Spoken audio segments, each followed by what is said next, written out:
lapar juga ya. Gimana kalau kita cari tempat makan yang enak nih sambil ngobrol-ngobrol, sambil santai-santai. Pastinya masih di Anjang sana, Anjang sini. Ngobrol di sana, ngobrol di sini. Lapar banget.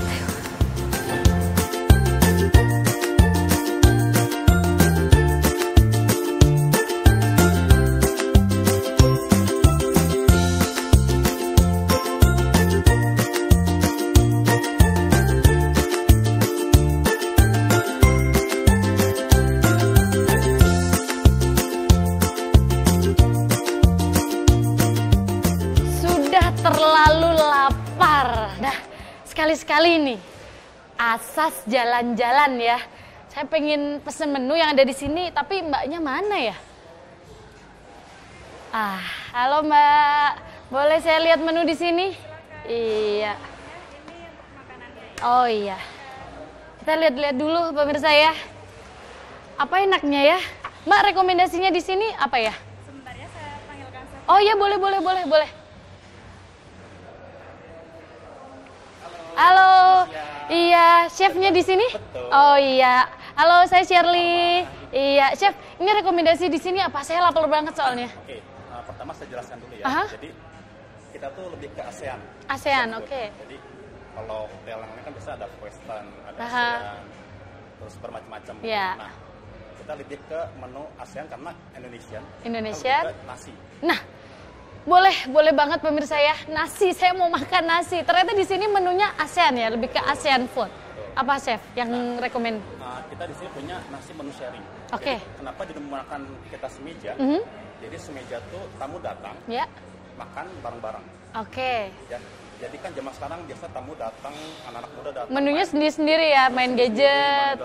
Oke. Yang foto segala macam kita enggak. Iya, Jadi datang menu sharing sama-sama kita ngobrol. oke. Menu makan bareng-bareng. Nah, di sini harganya tuh semua net. Mhm. Ya.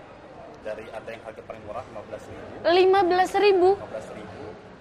15.000 pemirsa, ini kan pas banget dengan kantong kita dan juga teman-teman kameramen. Saya mau traktir kameramen berarti hari ini ya. 15.000 menunya. 15.000. Sampai 115.000 115.000 buat berempat. berempat. Berempat. Bagaimana kalau kita ambil yang berapa ya kira-kira ya? Saya mau tanya rekomendasi dari chefnya aja deh. Kita punya nasi kemangi yang terkenal. Nasi kemangi. Nasi kemangi sama nasi liwet. Oke. Nah, itu jadi salah satu menu yang recommended dan yang banyak orang cari di semeja restoran. Boleh, 2 itu saya pesen. Siap. 2 itu saya pesen. Ini buat sama teman-teman kameramen juga ya. Siap. Oke, boleh chef. Tapi ini ganggu nggak kalau misalkan ngobrol nih? Oh, enggak. Saya kok tertarik banget sambil nunggu menunya ya. Boleh.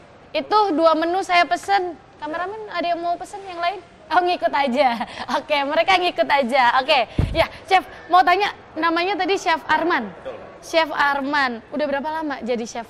Saya dari tahun 2007. 2007, 2016, ternyata cukup lama juga, sudah sekitar 9 tahun ya. Awal kali karir boleh tahu dong. Oke. Sudah di hotel? Belum. Oh belum. Jadi saya pertama kali belajar perhotelan itu di kuliah. Kuliah? Jadi saya kuliah di salah satu universitas ternama di Bandung Oke, selama 3 tahun. 3 tahun. Setelah lulus, saya bekerja di kapal pesiar. Oh saya kira setelah lulus saya di DO. Aduh tidak, ternyata lulus ya. Oke. Oke, di kapal pesiar ya? Kapal pesiar selama 2 tahun. 2 tahun. Kok bisa nyasar ke hotel nih? Nah, kapal pesiar ke hotel itu setelah dari kapal pesiar. Setara sama nih. Bukan, jadi sebenarnya beda. Cuman saya tuh mencari skill sama passion yang lebih dari kapal pesiar. Karena antara kapal pesiar dan hotel sangat beda jauh. Dari segi pekerjaan, dari segi tamunya pun sangat beda jauh. Dari saya kapal pesiar ke hotel, pertama kali saya bekerja di hotel itu di Bandung. Di Bandung. Di salah satu chain hotel internasional yang ternama. Ya. Sudah jadi chef dulu di sana? Belum ya? Saya pertama kerja tuh jadi daily worker. Daily worker apa itu? Apa itu? Kerjaannya apa itu? Saya bingung gitu. Ya, jadi daily worker tuh kerja harian. Kita dibayar per hari. Per hari, per day ya? Per hari. Dan kerjanya pun cuman ngupas kentang, ngupas wortel. Yang ringan-ringan gitu ya? Tidak boleh masak. Tidak boleh masak? Tidak boleh masak. Awal kali seorang chef itu nggak langsung jadi chef, tetapi jadi pengupas wortel. Pengupas wortel istilahnya. Oke, setelah itu? Setelah itu baru kita boleh bantu motong-motong, bantu preparation. Oke. Baru saya diangkat jadi staff. Staff. Ya. Staff itu di kitchen namanya komis atau Oke. cook. Cook. Ya. Atau dulu saya sebutnya komis de cuisine. Oke. Ya. Itu istilahnya kenapa sulit-sulit gitu, pemirsa ngerti nggak? Ini makin tambah lapar ya. Oke, terus habis itu chef? Ya, jadi di kitchen tuh step-stepnya banyak untuk menjadi seorang chef. Iya. Tidak semata-mata orang cook bisa jadi chef enggak? Enggak juga ya. Tidak. Oke. Tidak semua orang cook bisa menjadi chef. Oke. Jadi semua chef pasti jadi cook gitu. Karena prosesnya melalui itu ya. Cook, gitu. Ya. Dari komis de cuisine saya dipromot jadi demi chef. Demi chef. Setelah setahun saya jadi demi chef, saya dipromot jadi chef de partie. Chef de partie. Beda lagi sama chef. Beda Lagi. Chef de partie lebih ke supervisor. Lebih ke supervisor. Sama dengan supervisor. Oke, berarti masih masak juga ya? Masih masak. Masih masak.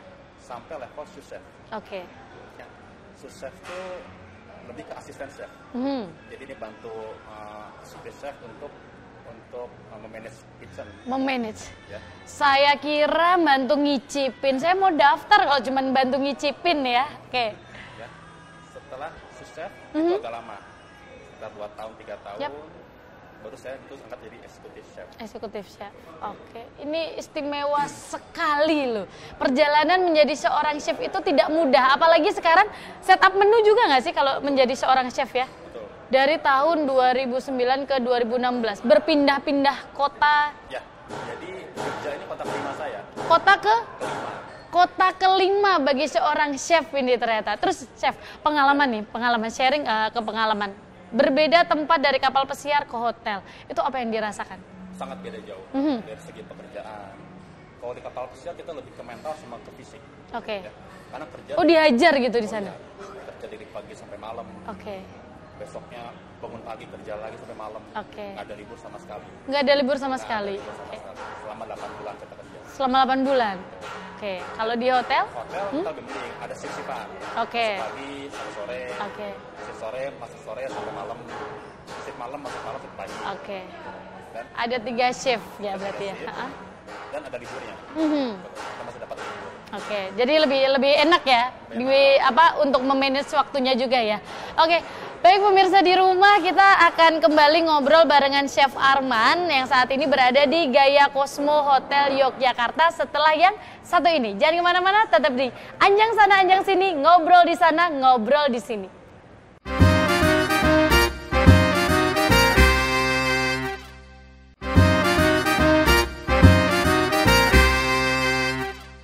Ya pemirsa, kembali lagi bersama saya Shirley Kusuma, pastinya masih di Anjang Sana, Anjang Sini, ngobrol di sana dan ngobrol di sini. Masih barengan chef kita, ada Chef Arman yang menemani kita. Chef, ini tadi ngobrolin tentang Chef Arman dulu mulai dari kapal pesiar terus ke hotel. Sebenarnya tugas seorang chef sendiri itu apa? Oke, jadi tugas seorang chef yang terutama buat menu. Ya. Setelah buat menu, dia buat standar recipe. Standar recipe, apa itu? Jadi recipe yang supaya menu semua taste-nya sama, presentasinya sama. Dari berapa bijinya, berapa gram, berapa ininya, oke. Karena kan kerja di dapur kan banyak, Ya. tidak cuma satu orang. Aha. Jadi setiap karyawan yang bikin pasti sama rasanya. Oh gitu, jadi sudah ada standar-standarnya ya, ukurannya, oke. Sesudah itu kita harus memanage food cost. Food cost, Ya, oke. jadi kita dibudgetkan oleh manajemen, food cost-nya harus sekian, nah itu harus kita capai. Oke, dengan bahan-bahan yang terpilih itu tadi ya, oke baik. Kalau melebihi atau mengurangi itu jadi salah satu kriteria penilaian kita sebagai seorang chef. Apakah food cost itu terlalu tinggi, ataukah food cost itu terlalu rendah, itu bakalan ada jadi penilaian kita di situ. Oke, ternyata nggak mudah juga ya. Saya kira jadi seorang chef tuh masak juga nggak sih Mas Yan? Masih masak ya? Waktu-waktu tertentu, di saat emang lagi crowded, kita lagi butuh orang, pasti kita terjun langsung. Langsung terjun langsung ya? Saya kira tugas seorang chef itu cuma memasak, ternyata setup menunya mulai detail sekali ya? Sangat detail. Oke. Sampai gramasi, sampai semua resipi yang ada di menu pasti masuk dalam situ. Suka duka menjadi seorang chef selama 9 tahun. Mungkin perjalanan 9 tahun ya. Jadi chef sudah berapa lama? 9 tahun. 9 tahun itu? Oke. Banyak sekali banyak ya. Karena yang kita tahu kan dunia makanan tuh selalu inovasi. Iya. Berkembang terus. Iya. Nah, itu harus kita ikutin gitu. Oke. Karena kita hidup di Indonesia tuh kan lebih ke semua menu masuk. Yap. Beda kayak di Amerika menunya cuma Western aja. Oke. Di Eropa menunya Eropa. Tapi kalau Indonesia, semua orang Indonesia senang Western food. Ngerti ya? ASEAN. Oke. Jadi buat kita lebih confusing gitu loh. Kita mau buat satu restoran. Bahasanya confusing. Anda mengerti? Confusing seperti jadwal kita. Oke, baik chef. Jadi agak bingung sebagai seorang chef di Indonesia. Kalau chef di luar lebih simpel karena mereka cuma satu menu yang makanan mereka aja gitu. Kalau kita kan lidahnya berbeda-beda. Iya. ASEAN ya. Okay. Dan tantangan sebagai seorang chef yang pas kerja lebih capek. Lebih capek, malah lebih capek. Bukannya chef itu jabatannya sudah level up. Nah beda. Terus selain kita di back office juga, kita kan masih terjun di lapangan. Ya. Karena kita kerja di kitchen nggak duduk dong. Iya. Kerja berdiri. Iya. Sekarang paling kerja berdiri dari jam 8 pagi sampai jam 8 malam. Sampai jam 8 malam? 12 jam berdiri. Oke. Kita pacarnya berdiri sejamnya udah capek dong. Iya, ya? Masak ya? Iya. Ya. Ini masak 8 jam sampai 12 jam berdiri di kitchen. Tantangan satu. Belum kalau kena asap, kena panas, belum atasan ngomel-ngomel segala macam, itu ngelatih mental, ngelatih fisik. Oke. Jadi kalau menurut saya jujur dari seorang cook menjadi seorang chef itu banyak asam garamnya yang harus dilewatin. Oke. Tidak semerta-merta bisa langsung jadi chef ya. Chef, gitu. Oke. Kalau dulu waktu jadi cook nih, apa yang dirasain gitu? Wah. Berat. Lebih berat jadi seorang cook. Kalau cook lebih berat ke fisik. Oke. Karena kerja lebih capek. Tapi mental, pikiran tidak. Iya. Karena dia tidak memikirkan apa-apa. Cuma masuk, kerja, masak, udah pulang. Cook berarti sudah disediain ya? Racikan-racikannya tinggal dia masukin, nyicipin, ngomong sama chefnya seperti itu ya? Jadi seorang chef sebenarnya finalize. Si cook, demi chef, CDP sudah masak, kita finalize terakhir. Testing, baru keluar. Baru tinggal icip-icip kerjaannya. Nah, ini orang sering bertanya juga, pasti pemirsa di rumah juga nanya, perbedaan antara chef dan koki. Nah, apa itu? Perbedaannya bahasa Indonesia dan bahasa Inggris. Oh, perbedaannya hanya itu? Oke, baik pemirsa, pertanyaan Anda terjawab sudah dengan singkat. Terima kasih, kita langsung closing ya. Oke, jadi sama ya? Sama. Jadi chef ya bahasa Indonesia koki. Nah, bedanya kayak executive chef ya kepala koki. Ya, jadi dia kepala koki yang mengepalai semua koki di dapur. Jadi tidak ada perbedaan. Jadi sama. Perbedaan bahasa, tugas juga sama ya? Tugas sama ya? Pemirsa, seperti itulah susahnya kalau kita tidak tahu profesi seseorang nih seperti ini ya. Makanya kita datang ke sini. Tapi ngomong-ngomong untuk masakan yang ada di Gaya Cosmo Hotel Yogyakarta ini memang semuanya ASEAN? Betul. All ASEAN. Menunya ada apa aja sih, Chef? Kita banyak menu sharing, ya, tadi saya cerita. Jadi kita punya sate ayam, sate sapi, gudeg, tahu telur, karedok, lotek, itu semua bisa sharing. Bisa buat bareng-bareng gitu ya? Jadi disimpan di tengah, tinggal pesan nasinya tuh macam-macam. Ada nasi putih, nasi kemangi, nasi uduk. Ya, jadi kamu pesan, kita menunya bareng-bareng kita makan. Banyak sekali. Kisaran harganya seperti yang udah disebutin tadi, sekitar Rp15.000 ya? Sampai Rp115.000. Jadi kalau pemirsa datang ke Yogyakarta, silakan, ini racikannya dari Chef Arman. Betul. Saya bilangnya racikan ya. Ini set up-annya dari Chef Arman di sini, harganya sangat terjangkau banget. Tapi kalau untuk seorang chef meracik satu menu butuh waktu berapa lama, Chef? Maksudnya untuk mulai dari setup gram, bumbu-bumbunya butuh waktu berapa lama untuk mempunyai satu menu aja? Kalau cepat sehari kan jadi. Sehari jadi satu menu. Nah, walaupun kita misalkan kita niat sehari 2 menu pun jadi. Ya. Yang penting kita tahu basicnya dulu. Kalau udah kita tahu basic, apa yang mau kita bikin, standar basicnya apa, apakah ikan, ayam, nasi, atau daging, terus mau dibuat apa. Kalau seorang chef kan pengalaman udah banyak. Ya. Jadi dia pasti udah ngerti gitu loh. Mau buat menu apa tinggal dipikirin, tulis jadi. Istimewa sekali. Bagi Anda wanita yang malas masak, carilah suami seorang chef ya. Oke, baik. Nanti kita akan mencicipi atau kita akan melihat apa tadi yang sudah saya pesan ya. Tadi nama nasi kemangi dan nasi liwet. Nasi liwet dan nasi kemangi. Itu Udah jadi belum ya kira-kira? Coba kita cek dulu. Oke, baiklah pemirsa, kita mau cek makanan dan nanti kita akan melihat seperti apa sih nasi kemangi dan nasi liwet. Jangan kemana-mana, tetap di Anjang Sana Anjang Sini, ngobrol di sana, ngobrol di sini.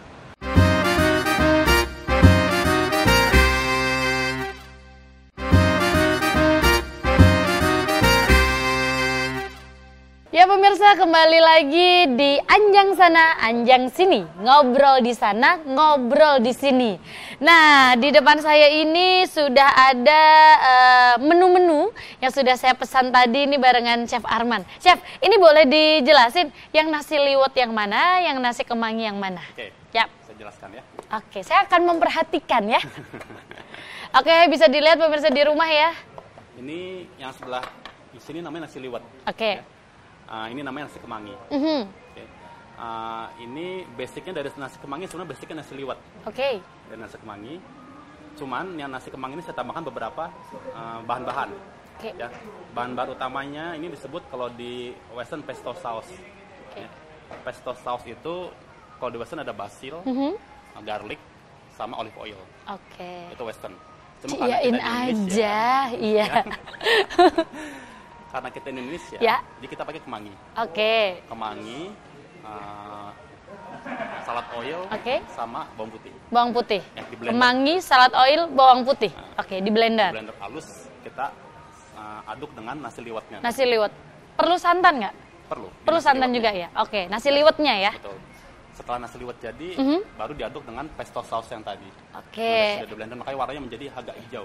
Nih pemirsa, ini yang membuat hijau adalah daun kemangi. Daun kemanginya, oke. Karena sudah dimasak sampai matang. Betul. Ya. Kita lihat. Saya sudah tidak sabar karena saya lapar sekali nih pemirsa ya. Oke, ini untuk nasi kemanginya. Nasi kemangi dan nasi liwet. Ya. Nah, terus saya di sini beserta makan, beserta dengan lauk pauk dong. Oke, lauk pauk. Lauk pauknya ada dua pilihan. Ada empal dan ada ayam goreng. Yap. Ya. Dan yang bikin menarik di sini, empal dan ayam gorengnya dibikin melalui proses sous vide namanya. Sous vide. Sufi Sukaisi. Siapakah dia? Oke. Sous vide itu proses memasak. Ya. Kalau biasa empal kan dimasak di wajan. Iya, di wajan. Ya, penggorengan selama 20 menit, 30 menit jadi. Iya. Kalau kita masak empal 2 jam. 2 jam? Tuh. Masaknya sampai 2 jam. Sous vide itu sebenarnya diapain sih, Chef? Sous vide itu alat. Alat? Sebuah alat, oke. Sebuah alat, jadi memproses daging ayam atau sapi dengan suhu temperatur yang stabil.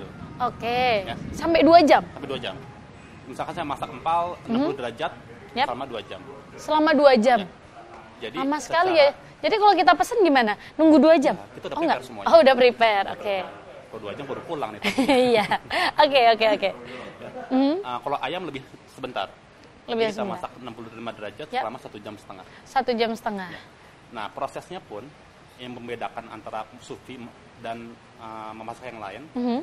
Kalau sous vide mesin, dia tekstur dagingnya lebih empuk. Ya. Masa? Ya. Oh, enak sekali ternyata. Nggak sabar pengen nyobain. Terus gimana, Chef? Dan kalau kita potong, beda kita masak dengan kompor dan dengan sous vide. Oke. Ya.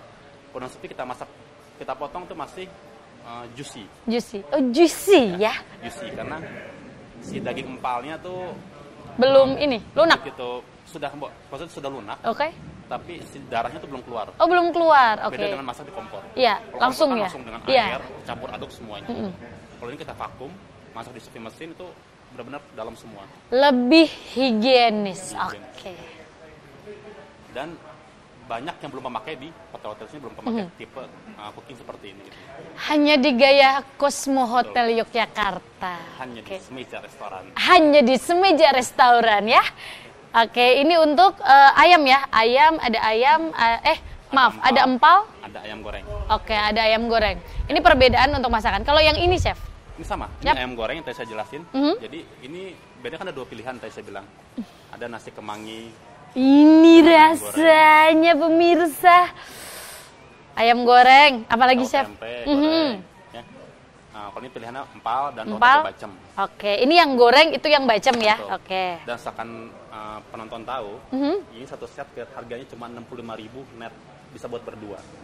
65.000. Ini saya traktir semua, kameramen satu kantor saya traktir ya. Tenang. potong bayaran episode asas ya. Oke. Oke, ini bisa kita cobain ya. Kita coba. Pemirsa, iya, oke. Saya akan mencobanya. Kita makan berdua, mari Chef. Ayo. Iya. Kita coba. Silakan. Kita berdua, saya akan mencoba yang nasi kemangi ya. Ini namanya nasi kemanginya. Kalau di depan kamera saya ngambilnya jangan banyak-banyak ya. Ya agak jaim-jaim dikit, takut yang di rumah tahu. Kalau tahu kan nanti repot ya Chef ya, bisa dicoret dari kakak saya ya. Oke, ini ada ayam. Ayam goreng. Oke. Mau dicoba. Ayam goreng boleh, saya ambil bacemnya. Iya. Biasa kalau sama Chef harus rebutan seperti ini. Iya. Mau coba empalnya? Boleh Chef. Ya. Ini perbedaan ngambilnya presenter sama Chef ya. Higienis pokoknya, pakai garpu sama sendok seperti ini. Kita cobain dulu pemirsa di rumah, ini nasi kemangi. Berarti kalau makan di sini boleh request toppingnya? Betul. Boleh request ya? Oke. Misalkan saya mau nasi kemangi tapi pakai ayam goreng. Oke. Bisa. Boleh. Atau saya mau nasi liwet pakai empal, monggo. Kalau nasi kemangi pakai empal boleh? Boleh. Boleh juga. Ini juga sama harganya? Sama. Sama. Semua sama. Rp65.000 berdua. Ini bertiga kalau menunya kecil-kecil ya. Tapi karena kameramennya dari acara Anjang Sana Anjang Sini semuanya doyan makan, jadi kita pesennya 2 ya. Oke, kita cobain dulu. Kita coba pemirsa. Iya, bismillahirrohmanirrohim.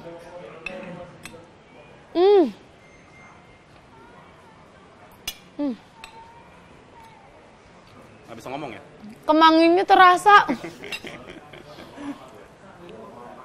Nasinya gurih, kemanginya terasa juga. Bacemannya ini berapa lama Chef? Kenapa jadi manis dan enak banget seperti ini? Ya, bisa cerita. Jadi sebacemnya kayak porsi sufi. Sufi itu tadi ya? Jadi kalau sufi cooking itu dia tidak mengeluarkan bahan-bahan yang ada di dalam pemasakan itu. Oke. Beda dengan memakai kompor yang dengan api besar. Kita sufi mesin dengan cuman derajat. Derajat ya? 60 derajat selama 2 jam itu stabil. Oke. Pemirsa, tempe aja jadi enak. Satu pesan terakhir Chef untuk pemirsa di rumah yang menyaksikan acara kita. Pesan-pesannya kalau mau jadi chef atau mungkin memasak sederhana di rumah apa nih yang harus dipegang? Oke. Yang pasti kalau memasak di rumah harus dengan hati. Passion. Kalau hatinya lagi nggak enak ini nggak bisa. Hancur semuanya. Hancur semuanya ya masakannya ya. Oke, masak harus dengan hati. 1. Ya. Dan kedua harus punya niat. Ya. Niatnya mau masak ya, mau bukan masak, mau dandan ya. Oke. Kalau mau dendong beda. Oke, beda, yes. Ya, jadi kedua juga harus punya ilmu dulu. Ya, jadi ilmu yang basicnya harus tahu dulu. Ya, basic membuat nasi itu seperti apa, basic membuat saus seperti apa, basic membuat misalkan ayam goreng apa. Itu dia. Setelah tahu basic-basic ya kita bisa kembangkan. Baru kembangin. Yang pasti dari hati dulu, niatnya dulu ya. Habis itu basicnya, tahu basicnya, bumbu basicnya. Pasti ada bawang merah dan bawang putih ya. Oke, baik Chef Arman, terima kasih banyak. Sama-sama. Ini saya akan boleh melanjutkan makannya ya, barengan teman-teman. Oke, baik pemirsa di rumah, ini episode yang sangat luar biasa. Kita kerjaannya makan dan makan. Kita akan jalan-jalan lagi ya besok ya, dengan episode yang baru dan yang pasti nggak kalah serunya. Saksikan terus Anjang Sana Anjang Sini setiap hari hanya di Kresna TV. Anjang Sana Anjang Sini, ngobrol di sana, ngobrol di sini. Dadah!